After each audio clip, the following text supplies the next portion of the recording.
What's up, and welcome back to Gabe Other Music. Today, we are dipping back into the chill synthwave well, this time on the Roland MC-101, because it is absolutely perfect for this kind of music. So I'm going to walk you through a few different beats with a few different kind of flavors of synthwave, and then I'm going to be basically setting myself up to turn these into full polished tracks that could end up on your synthwave to study and game to playlist of choice.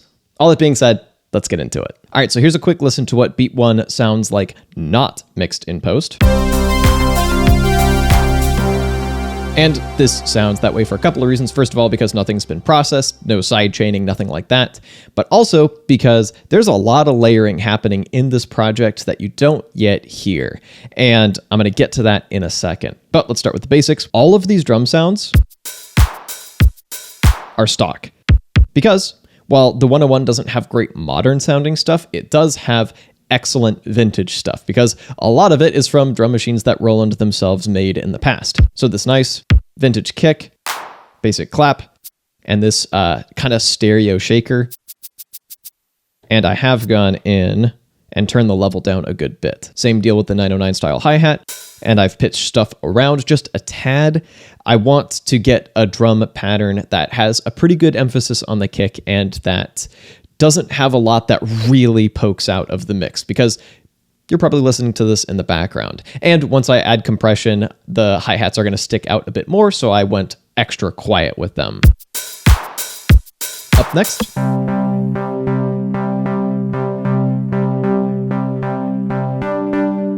just this basic little polyrhythm thing on a more or less unmodified preset. And that is played, if you hit note a second time, you get the one finger chords.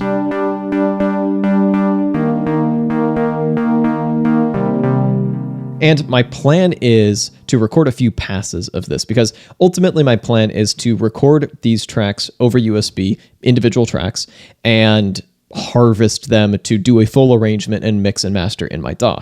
So I'm going to do a pass with this just as is at the current cutoff level, because I've got it kind of parked in a spot that I like it. Then I'll do a pass where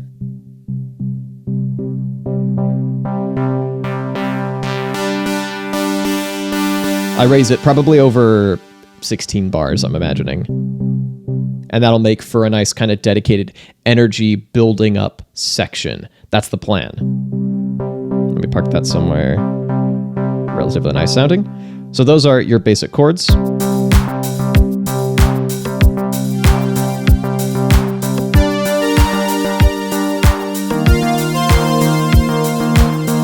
This is a self-made preset using the partial tone editor.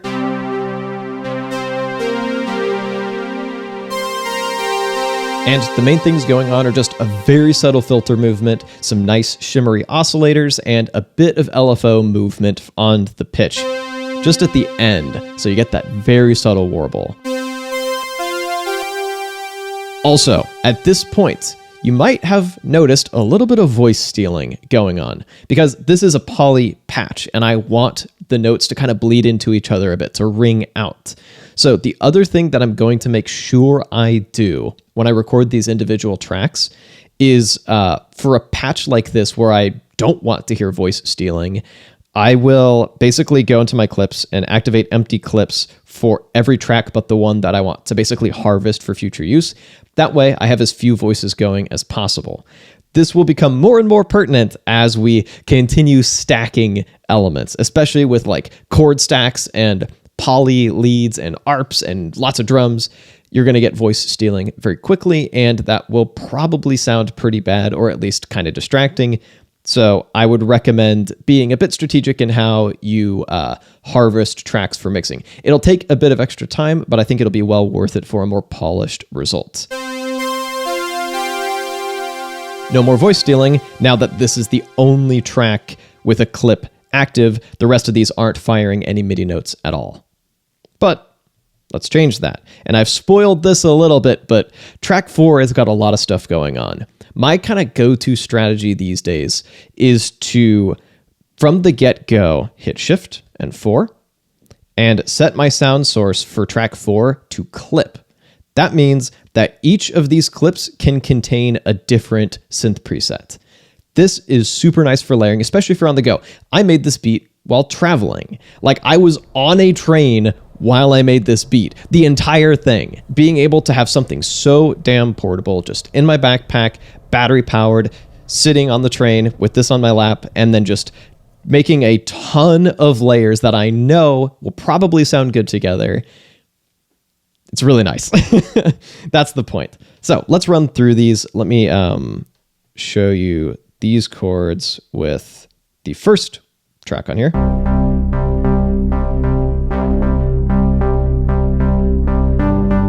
Just a simple bass. Also a self-made patch. With these nice little octave jumps. So let me show you that in conjunction with the lead and the chords.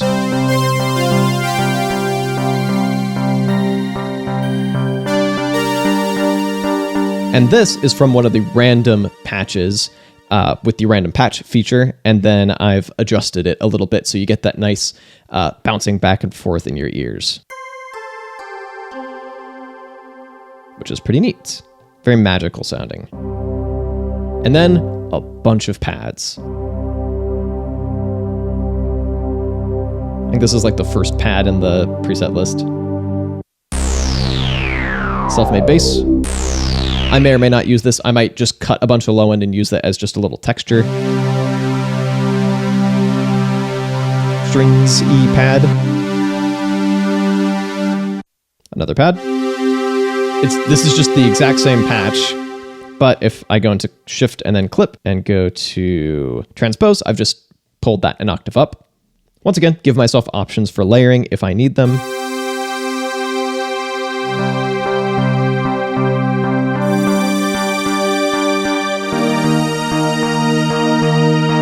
It's so shimmery and kind of like optimistic. Something a little more restrained. And then some other plucks, once again, to give myself layering options. And then a couple of ARPs.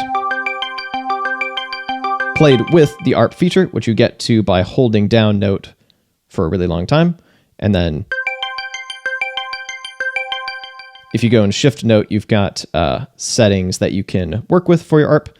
And in this case, I've just got a nice simple little part with a nice plinky little patch and then an alternate one, once again, in case I need it. This patch is modified a bit. So those are all my layers. Once again, I'm going to record all of these into my computer and then go from there. That will be a bit boring to watch because I'm literally just going to be like sitting there and like hitting play and trying to like sync stuff up. So let me just show you a fairly similar beat and then let's jump to the second beat that you heard in the intro. With that first spacewave one, I've kind of established a bit of a formula. So this one basically is just a very similar vibe.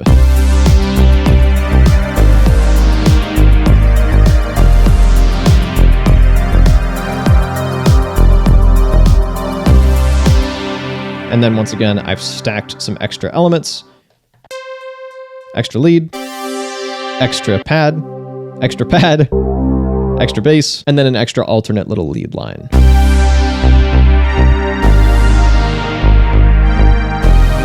Maybe I'll layer it with the main lead. Maybe I'll let it go by itself for a little B section.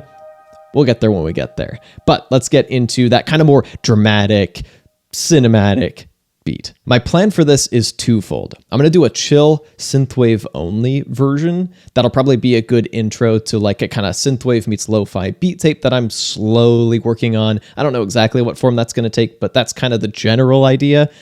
There's gonna be that version, and then there's gonna be the version that is gonna basically be a synthwave intro for a dubstep song. I made a drop that I already want to like link to this, and I have this kind of gimmick where there's like a computerized voice talking about like the synthwave train manufacturing. It'll be tongue-in-cheek, it'll be a little bit ridiculous, it'll feel like a bit of a betrayal to the synthwave heads when it just like goes into the most abrasive headbangy dubstep you ever did hear. Those are the two branching paths, and I'll probably take both of them. So this is at 150 BPM in the key of E, because that's the key that the drop that I already made is in. And this is very much meant to be like a set starter type deal. So that's why it's fairly simple. It's meant to go into this build that transitions you into a bro step drop. But I like it for its own sake as well. So I will probably do 2 versions. That tangent aside, let's quickly go through the individual elements, although they're going to be pretty similar. So I'm going to speed run this. A kick. Oh, and by the way, this is good to point out a little more explicitly. You'll notice these kind of like velocity changing hi-hats. In order to get that, you hit shift and then select the step that you want. If you don't hit shift and just select the step in the drum sequencer specifically, it'll just delete that step. And so you want to be careful. Hit shift and then the step. And then you can turn this knob to adjust the velocity. And the nice thing is now that you're in this shift like note edit mode, if you go to the next one, it'll pop up the parameters for each of these notes. And when you turn the velocity knob, it'll default to the last velocity you used. So I'll try to use that to my advantage when I want to just do a bunch of velocities. Like I'll just do all my 50 level ones. So like this one, and then I'll do like my 60-ish level ones. I try not to let myself get super exact with it because you're probably not going to be able to hear differences between 61 and 63. The thing that matters is you've got that little kind of volume undulation. And it's nice. And I've also got these toms that are panned around, and I put that in a separate clip so I can mess with the volumes later. That does raise the question, if you're planning to bring this stuff into a DAW anyway, why even bother do the extra work of making this on a somewhat fiddly little device? It's because, for one thing, I really love the way it sounds. It's just a synthwave machine that just spits out vibes all day. And because I was out and about. I was in a cafe when I made this. So I would rather do that often than work on a laptop. Although, to be clear, I have made plenty of music just on a laptop with a trackpad as well. It can be done if you're determined. Same polysynth patch as that first spacewave beat, by the way. Same self-made neural bass. With little octave jumps. Very simple little part. And the fun part, of course, same self-made warbly lead patch. But here's the part that really sold me on this idea. It's the same pad patch that I've used before. Just opens up.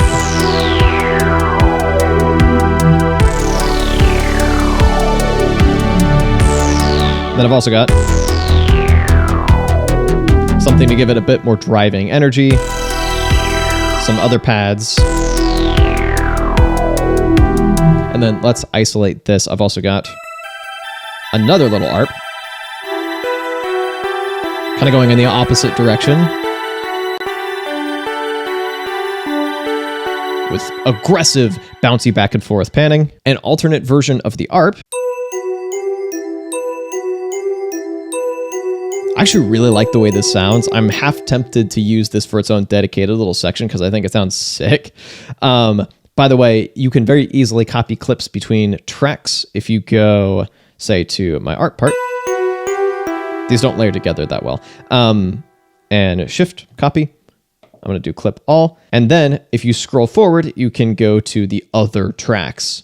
So select the track and the destination clip, and you're good to go. Yet another alternate art. Probably as a layer. And then some alternate leads. This little cat lead is kind of fun. I might use that as a layer. So from there, I've got plenty of elements to work with, plenty of stuff to layer to keep up sonic interest. So I can bring that stuff into my DAW of choice. That is Reaper. And I do want to quickly mention that the full versions of all of the songs that I've shown you the making of in this video will be on my second channel. I don't want to make this video a million years long, but I do want you to hear the full versions of the songs because I did put quite a bit of effort into them. So once again, I'll link that at the end of this video. That'll be on my second channel. Regardless, here's a quick listen to what the mixed version of that first spacewave beat sounds like.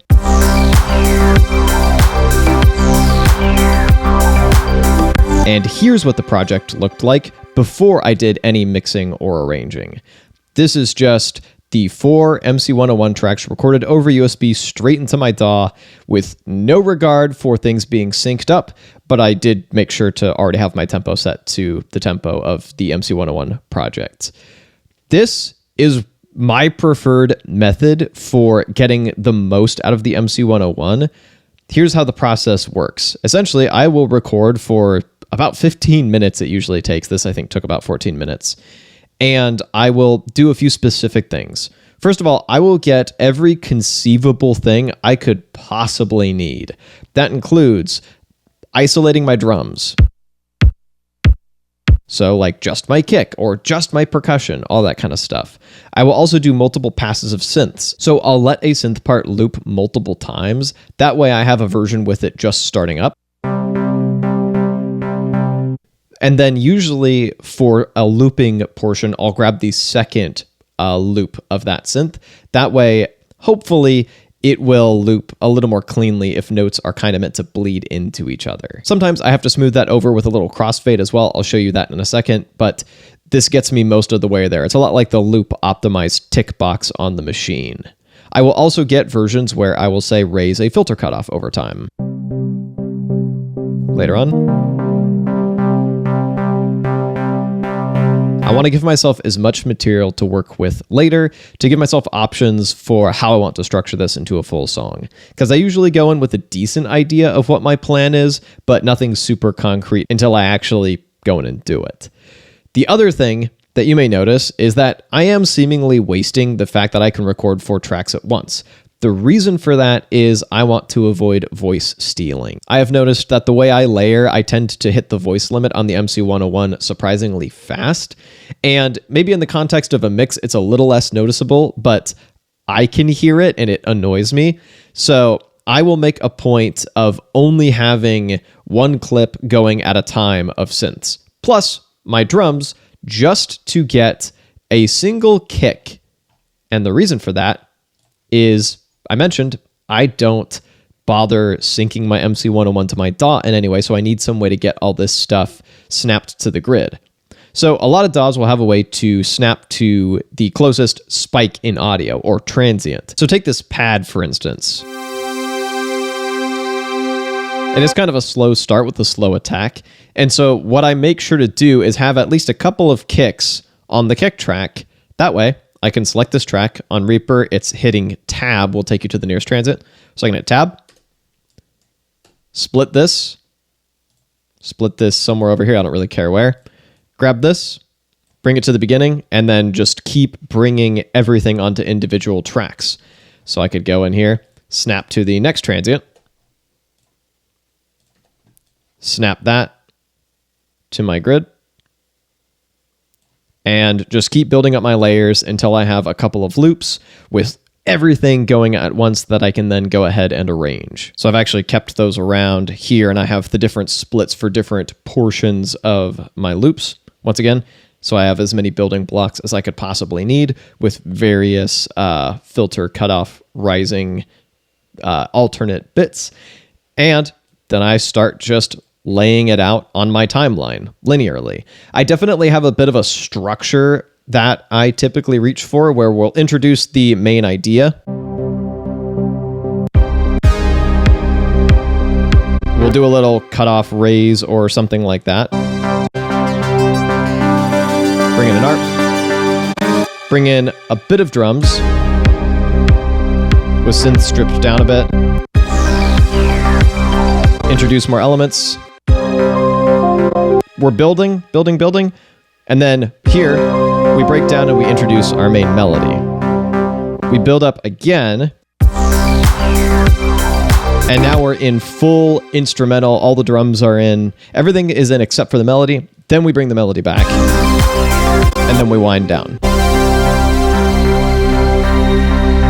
That's kind of my go-to structure for songs like this. They're meant to be background music to a degree, or just present a little idea, bring it to hopefully its full potential, and then leave. I will do something a lot more maybe interesting for a song with vocals or something that's meant to really grab your attention, but I think for a song like this, for a little instrumental cut like this, this works. As for mixing, a lot of it's fairly straightforward. I do some EQ adjustment to various elements. You can hear my separate elements here. I will cut superfluous lows anywhere that they are present. So for another example, here's the pluck with some fairly intense EQ. And my new best friend, Duck by Devious Machines. I have it triggered by a MIDI track. That way I can have the sidechain come in and out when I need it to, as dictated by the presence or absence of this MIDI track. So a lot of this is just EQ adjustments to either get rid of mud, bring out clarity, prevent frequency masking. I've got some dimension expander on some elements that don't need to have a lot of bass.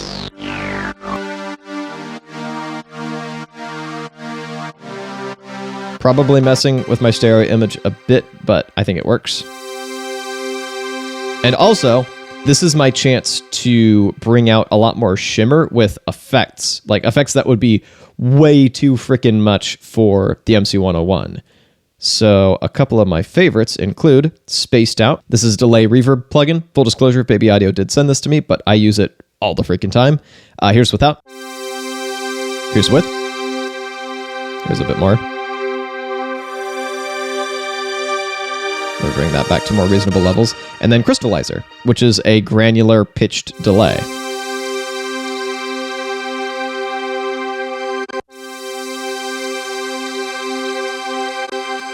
And I need to keep that subtle, but I think it sounds really nice.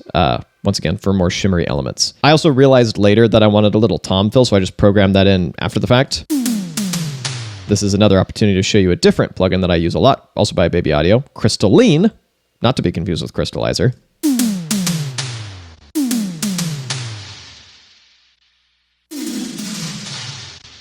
So that's a good time. And on these tracks, I will do quite a bit of automation, especially of things like high cut filters. So for instance, for this pad, I am slowly lifting this high cut filter over time to bring it in, bring up the energy level very slowly, gradually.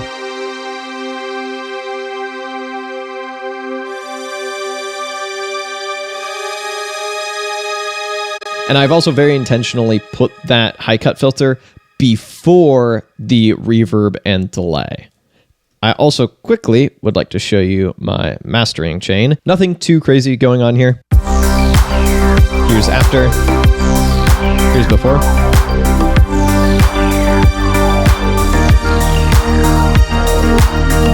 As far as I know, this ought to translate pretty well. I'm not like crushing it super hard. I want to give it some room to breathe here, and it should kind of even out with other tracks in the same genre. It should be pretty comparable loudness. I've got an imager on just an upper band, same with an exciter set to tape, and just a vintage tape over everything, and then some kind of intense looking EQ. And I'm doing pretty much all the exact same stuff for that like 1.5 very similar spacewave beat.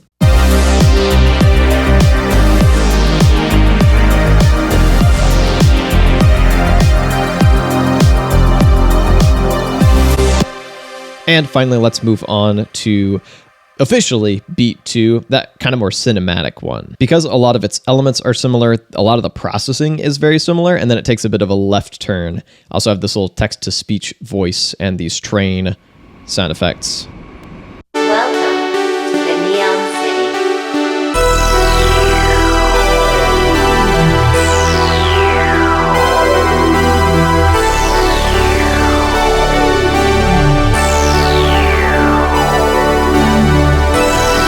Once all of those elements are layered on top of each other, I think it can sound frickin' massive.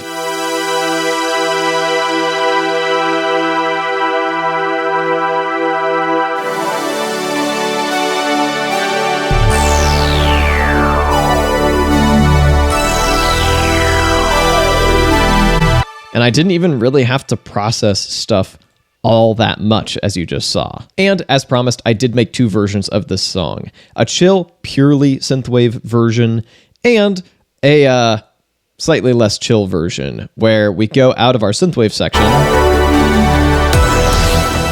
Synthwave We go into a full build. More of a build. Brace your eardrums. Actually made that drop in a separate session. I might do a walkthrough of that on my second channel at some point.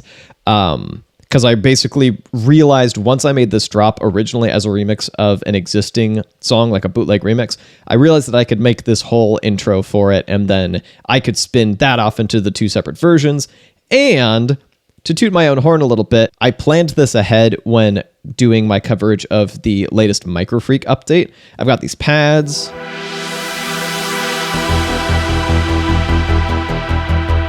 And this kind of watery lead. I intentionally made those parts so that they would work together with the rest of the MC-101 stuff in terms of like playing the same chords, being at the same tempo, all that kind of stuff, so that we could basically seamlessly go into an MC-101 meets MicroFreak section and go into that little kind of deathcore thing that I did for that video.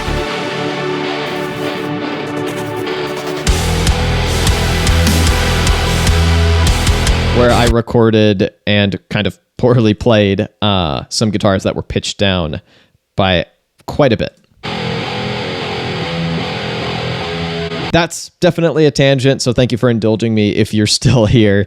The plan was always to do a synthwave into dubstep, into a bit more synthwave, into a metalcore kind of deathcore type beat. And then, ideally, this segues nicely into my song Entropy that I made on the Akai Force for like a bigger project. Anyway, that's the quick version of the DAW walkthrough. Let's take it back to on-camera me. If you'd like to see me make more chill synthwave in this style, but on the Machine Mark III, you can check out this video up over here. And if you'd like more MC-101 and how to make it sound as good as possible, you can check out this video up over here. Thank you so much for watching, and I'll be back with a new video in a little bit.